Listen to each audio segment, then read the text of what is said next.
Les affrontements entre l'Arménie et l'Azerbaïdjan reprennent ces derniers jours. C'est une autre guerre qui menace d'éclater aux portes de l'Europe et l'Arménie se sent très menacée. C'est donc le sujet à la une des actus aujourd'hui. On est parti ensemble pour une nouvelle plongée dans l'actualité en une dizaine de minutes. Et cette vidéo est exceptionnellement réalisée en collaboration avec l'ANCT, l'Agence nationale de la cohésion des territoires. En fait, dans le cadre de l'année européenne de la jeunesse, eh bien, l'ANCT a voulu faire connaître davantage les initiatives et les programmes très concrets mis en place par l'Union européenne pour les jeunes. Des programmes gratuits pour la plupart qui vont pouvoir vous aider à trouver un emploi, à vous former à un métier ou alors à vous loger. Je vous en parle plus en détail en fin de vidéo, mais pour découvrir ces programmes dès maintenant, je vous mets le lien directement en description. Je voulais revenir donc sur les affrontements entre l'Azerbaïdjan et l'Arménie, deux pays situés à la frontière entre l'Europe et l'Asie. Je l'ai évoqué rapidement hier, mais au vu de l'importance du sujet et de tous vos commentaires le demandant,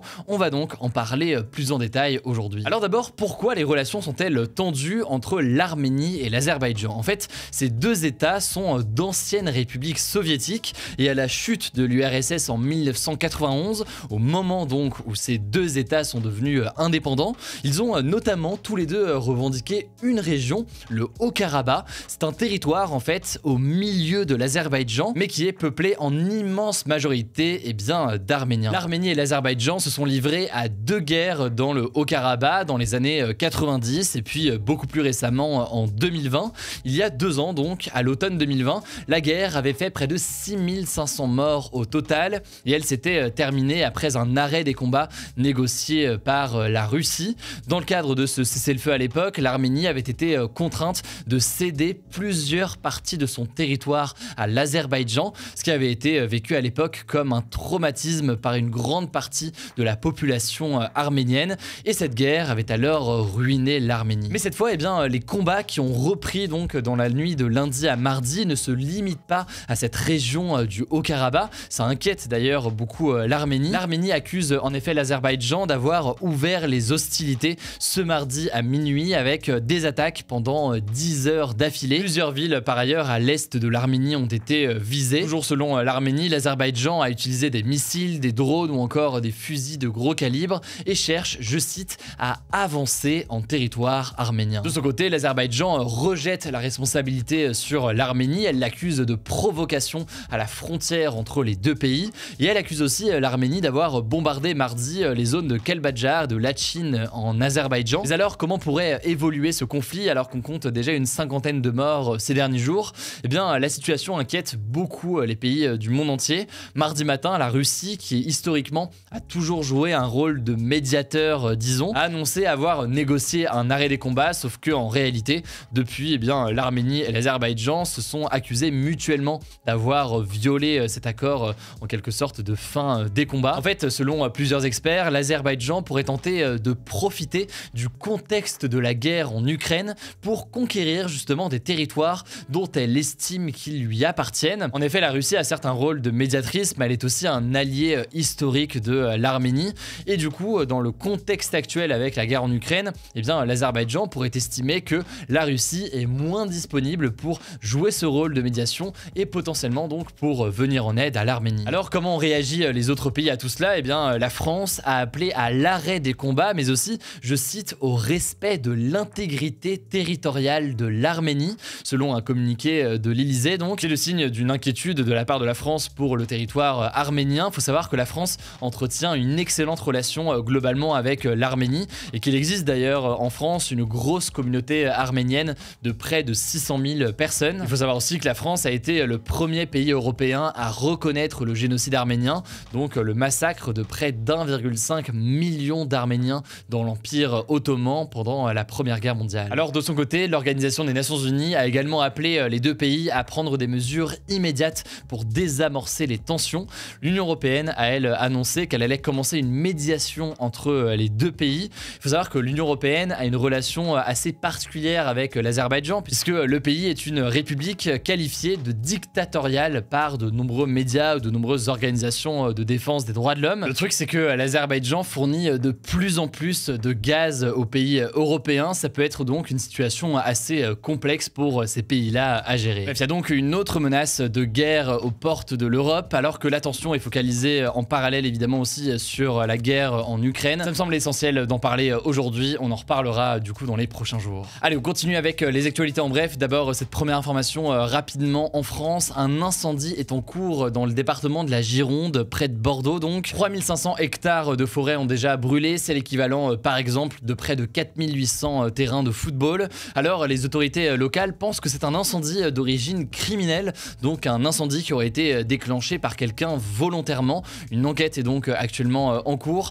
Tout ça intervient dans un contexte de forte chaleur actuellement à Bordeaux, avec un record de 37,5 degrés enregistré ce lundi à Bordeaux. C'est en fait la température la plus chaude jamais enregistrée pour un mois de septembre dans la ville. Je le rappelle, ce genre de phénomène météorologique extrême est voué à se multiplier et à s'intensifier avec le changement climatique. Allez, on continue avec une deuxième actualité, toujours en France. La première ministre Elisabeth Borne a annoncé plusieurs choses ce mercredi concernant les prix de l'énergie.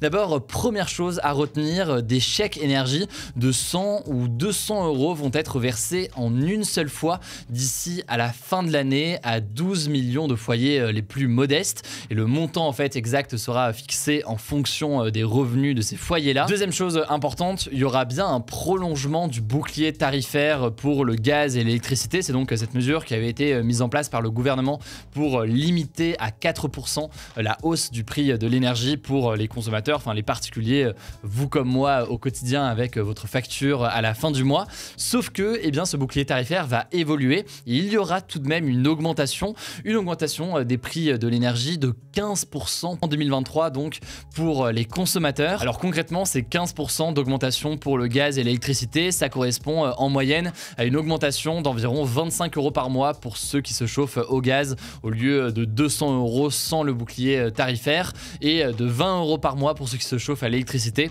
au lieu de près de 180 euros, sachant que évidemment là c'est à titre indicatif et tout dépend eh bien, de l'isolation de votre logement, de votre consommation, etc. etc. C'est donc ce qui a été annoncé par le gouvernement. Certains ont salué le prolongement d'une certaine façon du bouclier tarifaire, d'autres eh bien, ont jugé ces mesures insuffisantes pour faire face tout simplement eh bien, à la hausse des prix et aux difficultés rencontrées par la population aujourd'hui. On va prendre le temps dans les prochains jours de se pencher beaucoup plus en détail sur ce débat pour bien comprendre tous ces aspects, parce que c'est un sujet là aussi, décidément il y en a beaucoup en ce moment mais qui est absolument essentiel, et donc on en reparlera dans les prochains jours plus en détail. Troisième actualité au Royaume-Uni, le cercueil de la reine Elisabeth II est arrivé à Londres. Il est exposé donc au public à partir de ce mercredi dans le palais de Westminster, et ce donc 23h sur 24 jusqu'à lundi matin.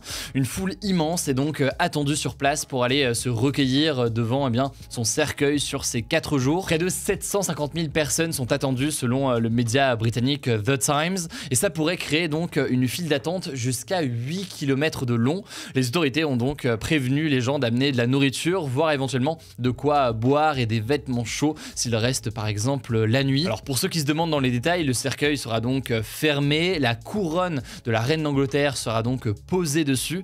La sécurité sera aussi extrêmement renforcée avec un contrôle comme on peut le retrouver dans les aéroports par exemple, et des gardes forcément en permanence autour du cercueil. Je le rappelle, pour en savoir plus sur la vie de la reine Elisabeth II, j'ai posté une vidéo sur notre chaîne YouTube principale ce week-end. Si jamais vous voulez la découvrir, je vous mets le lien directement en description. Quatrième actualité qui nous tient pas mal à cœur au sein de l'équipe, vous avez sûrement remarqué, on parle beaucoup tous les jours en fait des sujets environnementaux sur la chaîne. Et bien justement ce mercredi, plus de 500 journalistes issus de médias différents ont signé une charte pour un journalisme, je cite, à la hauteur de l'urgence écologique, en invitant donc la profession à modifier sa façon de travailler pour faire face à ce sujet-là et à cette urgence-là. Concrètement, cette charte liste une dizaine d'engagements, parmi eux le fait de faire par exemple attention aux images utilisées, par exemple en cas de forte canicule ou de sécheresse, ne pas mettre des enfants qui s'amusent tranquillement à la plage, mais bien faire comprendre que c'est un problème qui a des conséquences et donc utiliser d'autres photos qui sont plus appropriées. Par ailleurs, les journalistes appellent aussi à ne plus cantonner l'écologie à une simple rubrique, à une simple thématique parmi d'autres, mais à bien faire comprendre et intégrer en fait au sein même de la rédaction le fait que l'enjeu écologique c'est un enjeu qui traverse tous les sujets, qu'ils soient économiques, culturels, sportifs ou autres. Et donc cette dimension doit être intégrée à toutes les thématiques. Bref, initiative très intéressante. Si jamais vous voulez en savoir plus, eh bien je vous mets le lien de la charte directement en description. Alors je vous le disais, cette vidéo est exceptionnellement réalisée en collaboration avec l'Agence nationale de la cohésion des territoires, et ce à l'occasion de l'année européenne de la jeunesse. Alors l'ANCT qu'est-ce que c'est? En fait, c'est une agence de l'État qui informe des différentes possibilités de financement qui existent aujourd'hui à l'échelle européenne pour développer toutes sortes de projets d'avenir. Et aujourd'hui, en fait, énormément de domaines sont aidés. Ça peut être les sujets liés à l'emploi, le numérique, la santé, l'écologie et plein d'autres encore. Et tous les pays de l'Union européenne bénéficient en fait de ces fonds. La raison pour laquelle j'en parle aujourd'hui, c'est parce que très concrètement, eh bien, certains de ces fonds peuvent vous aider directement car ils financent des projets développés spécifiquement pour les jeunes, pour vous accompagner dans votre quotidien. Ça peut être par exemple pour vous aider à trouver votre future formation, votre futur emploi. Et pour vous donner un exemple concret, c'est le cas par exemple du FSE, donc le Fonds social européen, qui a notamment financé un dispositif dans le nord de la France pour accompagner des jeunes de 16 à 29 ans sans emploi et hors du système scolaire pour les aider donc à trouver la formation qui leur correspond. Bref, je vous invite vraiment à découvrir le lien qui est directement en description pour en savoir plus sur ces différents projets et différents programmes majoritairement gratuits. Peut-être que l'un d'entre eux se trouve juste à côté de chez vous et pourrait vous aider d'une façon ou d'une autre. Voilà donc pour cette plongée d'actualité en une dizaine de minutes. Pour ça, vous abonner si ce n'est pas encore le cas. Prenez soin de vous et on se dit du coup à demain pour une nouvelle vidéo.